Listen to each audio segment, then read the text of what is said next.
तो good evening everyone. तो आज हम चलते हैं अपने बायोलॉजी के पहले चैप्टर पे, जो क्लास 10th का, जिसका नाम है लैब प्रोसेस।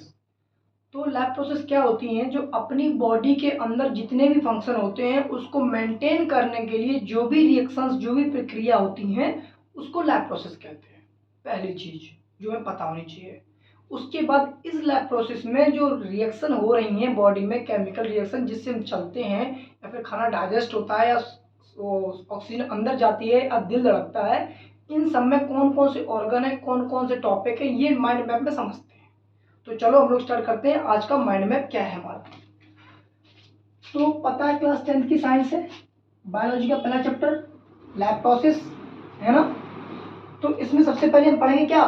न्यूट्रिशन। क्या? न्यूट्रिशन। तो न्यूट्रिशन क्या है? खाना खाने का तरीका, ठीक है ना, या द स्टडी ऑफ न्यूट्रिएंट, या the way by which we know that how organism take nutrients और how they use। तो सबसे पहले न्यूट्रिशन दो तरीके से होते हैं, ऑटोट्रॉपिक, हीटरोट्रॉपिक। ऑटोट्रॉपिक वो जो खुद का खाना बनाते हैं, हीटरोट्रॉपिक वो जो दूसरे पर डिपेंड रहते हैं। ऑटोट्रॉपिक दो भाग होते हैं, जिसमें हम पढ़ेंगे फोटोसिंथेसिस रिएक्शन, जिसकी हेल्प से ही खाना बनाते हैं, और स्टोमेटा जो गैसियस एक्सचेंज होता है, यानी O2 प्लांट बाहर निकालते हैं और CO2 अंदर लेते हैं, वो स्टोमेटा की हेल्प से। फोटोसिंथेसिस पढ़ेंगे, रिएक्शन फोटोसिंथेसिस क्या होती है। CO2 हम एनवायरनमेंट से लेंगे, एटमॉस्फेयर से, वाटर रूट से लेंगे, और क्या बनेगा? ग्लूकोज या स्टार्च, ऑक्सीजन 6H2O। ये है केमिकल रिएक्शन। इसको करने के लिए तीन चीजें मेन रहती हैं। क्या क्या? CO2, H2O, सनलाइट, ये हमें चाहिए हैं, जो प्लांट को चाहिए, जिससे क्या बनेगा? ग्लूकोज, ठीक है। उसके बाद में फिर अब हीटरोट्रॉपिक पे आते हैं। हीटरोट्रॉपिक में हम पढ़ेंगे डाइजेस्टिव सिस्टम। क्या? डाइजेस्टिव सिस्टम, जिसमें पहला है एलिमेंट्री कैनाल और दूसरा है एक्सेसरी ग्लैंड्स, ठीक। एलिमेंट्री कैनाल में हम पढ़ेंगे माउथ, स्टोमक, स्मॉल इंटेस्टाइन, क्योंकि इसमें खाना जाएगा फिर डाइजेस्ट होगा। एक्सेसरी ग्लैंड्स में पढ़ेंगे लिवर और पैंक्रियास, है ना। इतना टॉपिक कवर कर लेंगे तो हमारा न्यूट्रिशन वाला पोर्शन कवर हो जाएगा।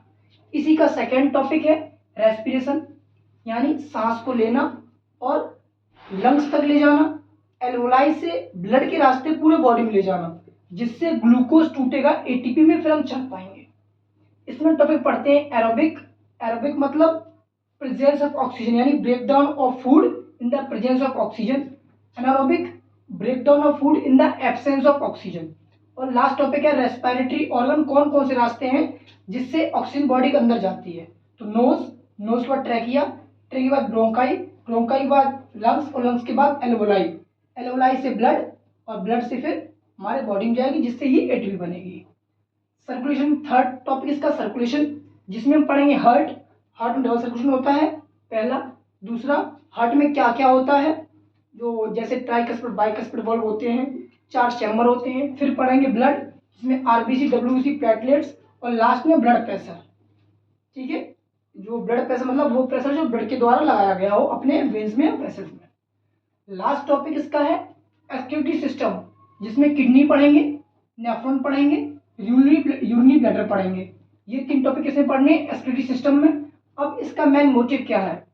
न्यूट्रिशन वाले में खाना डाइजेस्ट होगा, रेस्पिरेशन में खाना ATP में टूटेगा, सर्कुलेशन में पूरे बॉडी में जाएगा वही खाना ATP, और इससे जो नाइट्रोजन वेस्ट मटेरियल है वो बाहर जाएगा। तो ये जो पूरी प्रोसेस हो रही है, ये किसके द्वारा मेंटेन की जा रही है? लैब प्रोसेस के। और इसी के जरिए हम लोग हर काम करते हैं और जीवित रहते हैं। तो ये था हमारे क्लास 10th का बायोलॉजी का माइंड मैप। अब नेक्स्ट वीडियो हम लोग मिलते हैं इसी के सेकेंड चैप्टर के साथ में, कंट्रोल एंड कोऑर्डिनेशन के माइंड मैप के साथ में।